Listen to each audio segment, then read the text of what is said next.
Kesempatan kali ini kita akan belajar pada tema 1, organ gerak hewan dan manusia, subtema 1, organ gerak hewan, dan kita sampai pada pembelajaran kelima. Sebelum kita mulai pembelajaran kita, mari kita berdoa terlebih dahulu. Oke sahabat cerdas, sekarang kalian coba perhatikan ilustrasi cerita berikut ini.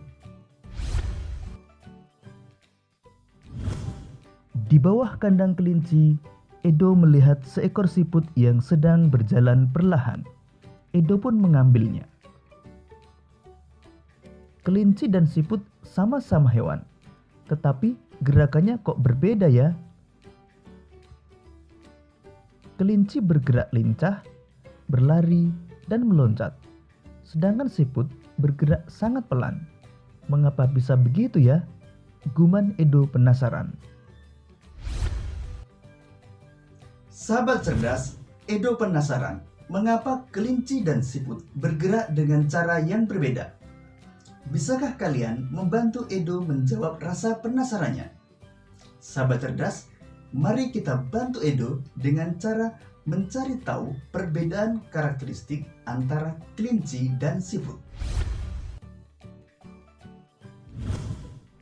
Sahabat cerdas, berikut ini adalah perbedaan karakteristik antara kelinci dan siput. Kelinci merupakan vertebrata atau hewan bertulang belakang, sedangkan siput merupakan avertebrata atau hewan tidak bertulang belakang. Gerakan kelinci lincah dan cepat, sedangkan gerakan siput lambat. Organ gerak kelinci adalah kaki, sedangkan organ gerak siput adalah kaki perut.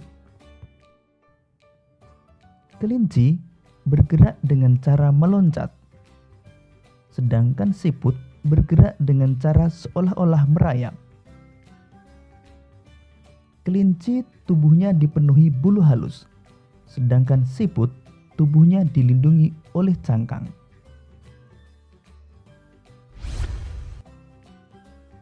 Sahabat cerdas, sekarang kalian sudah mengetahui perbedaan karakteristik antara kelinci dan siput. Kalian juga sudah mengetahui organ gerak siput yang merupakan hewan avertebrata. Di sekitar kalian tentu banyak hewan avertebrata lainnya. Sekarang, mari kita mencari tahu organ gerak hewan avertebrata lainnya. Sahabat cerdas, kali ini kita akan mengenal organ gerak hewan avertebrata, antara lain siput, belalang, cacing, dan ubur-ubur. Yang pertama, siput. Organ gerak pada siput adalah kaki perut dengan bentuk pipih dan lebar. Fungsi utama kaki perut pada siput adalah untuk bergerak dan berpindah tempat. Selanjutnya, belalang. Organ gerak pada belalang adalah sayap dan 3 pasang kaki yang berluas. Fungsinya untuk bergerak dengan cara terbang dan melompat.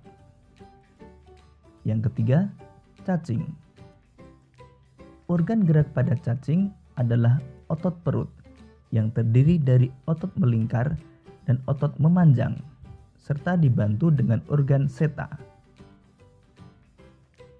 Otot perut membantu cacing untuk berpindah tempat, dan seta berfungsi sebagai jangkar agar lebih kokoh untuk melekat. Selanjutnya, ubur-ubur. Organ gerak pada ubur-ubur adalah tentakel. Tentakel berfungsi untuk bergerak dengan cara menarik dan mendorong tentakelnya, sehingga menciptakan dorongan air yang menggerakkan tubuhnya ke depan.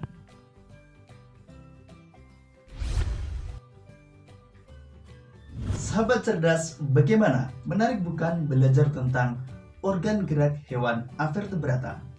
Sekarang, coba kalian baca bacaan siput bukanlah hewan lemah. Kemudian, kita akan menentukan ide pokok dan kalimat pengembang setiap paragraf.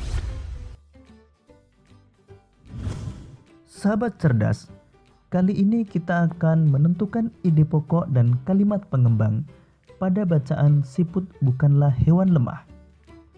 Untuk dapat menentukan ide pokok, bacalah terlebih dahulu kalimat demi kalimat pada setiap paragraf dengan cermat, sehingga kita dapat menemukan kalimat utama pada paragraf tersebut. Dan dari kalimat utama tersebut, kita dapat menentukan ide pokok. Mari kita baca mulai dari paragraf pertama. Siput, menurut sebagian orang dianggap sebagai hewan yang lamban dan menjijikkan. Bahkan karena gerakannya yang lamban, tidak jarang orang membanding-bandingkannya dengan kelinci. Siput juga dianggap menjijikkan karena tubuhnya yang penuh lendir. Kalimat utama pada paragraf pertama terletak pada kalimat pertama, sedangkan kalimat kedua dan ketiga merupakan kalimat pengembang. Sehingga ide pokok pada paragraf pertama adalah siput dianggap sebagai hewan yang lamban dan menjijikkan.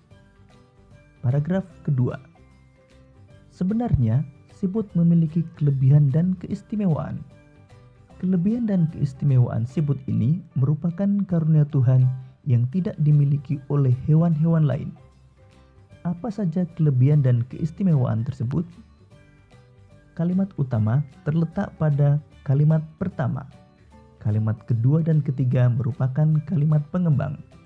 Sehingga ide pokok pada paragraf kedua adalah siput memiliki kelebihan dan keistimewaan. Kita lanjutkan ke paragraf ketiga. Siput merupakan hewan yang berjasa dalam penguraian serpihan daun-daunan. Kenapa berjasa? Karena siput memakan daun-daunan dan menjadikannya bagian-bagian yang kecil atau serpihan sehingga mudah untuk diuraikan oleh bakteri pengurai. Jika benda-benda yang besar seperti daun berubah menjadi serpihan dan diuraikan akan bermanfaat bagi kelestarian lingkungan sekitar siput berada. Hasil penguraian yang diawali oleh siput ini akan berfungsi menjadi pupuk alami sehingga tanah pun menjadi subur. Kalimat utama terletak pada kalimat pertama, sedangkan kalimat kedua, tiga, dan empat merupakan kalimat pengembang. Sehingga ide pokok paragraf ketiga adalah siput merupakan hewan yang berjasa dalam penguraian daun. Paragraf keempat, siput adalah sang pengembara yang mandiri. Meskipun siput berjalan lamban, namun siput memiliki stamina yang sangat bagus. Daerah pengembaraan siput pun sangat luas. Pengembaraan siput dimulai sejak siput menetas. Setelah menetas, siput langsung mandiri. Siput tidak lagi terikat dan bergantung pada induknya. Kalimat utama terletak pada kalimat pertama, sedangkan kalimat kedua sampai keenam merupakan kalimat pengembang. Sehingga ide pokok pada paragraf keempat adalah siput sang pengembara yang mandiri. Demikian tadi sahabat cerdas, ide pokok pada paragraf pertama sampai keempat. Kalian dapat berlatih untuk menentukan ide pokok pada paragraf kelima dan keenam. Sahabat cerdas, kalian telah menemukan ide pokok dan kalimat pengembang setiap paragraf. Cerita tersebut dapat kalian ubah menjadi bentuk yang lebih menarik dengan cara mengubahnya menjadi gambar cerita. Pada pembelajaran sebelumnya, kita telah mengenal berbagai macam ragam gambar cerita. Masih ingatkan apa saja ragam gambar cerita tersebut? 1. Ada cergam, kemudian komik, kemudian pamflet, cover, kartun, dan karikatur. Nah, sekarang kita akan belajar untuk mengenal corak gambar cerita. Corak gambar cerita. Pertama, realis. Realis merupakan gambar yang dibuat seperti keadaan aslinya, baik bentuk, ukuran, dan tata letaknya.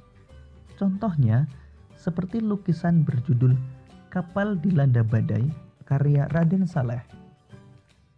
Yang kedua, karikatur. Karikatur merupakan gambar yang melebih-lebihkan atau mengubah dari objek aslinya. Gambar karikatur menyajikan objek dengan karakter yang lucu dan aneh. Biasanya, gambar karikatur mengandung kritikan dan sindiran. Selanjutnya, kartun. Kartun merupakan gambar yang berfungsi untuk menghibur dan berisikan humor. Gambar kartun dapat berupa tokoh binatang atau manusia. Dan yang keempat, dekoratif. Dekoratif adalah gambar yang disajikan dengan mengubah bentuk objek aslinya namun tanpa menghilangkan ciri-ciri khasnya. Jadi, corak gambar cerita ada 4, yaitu realis, karikatur, kartun, dan dekoratif.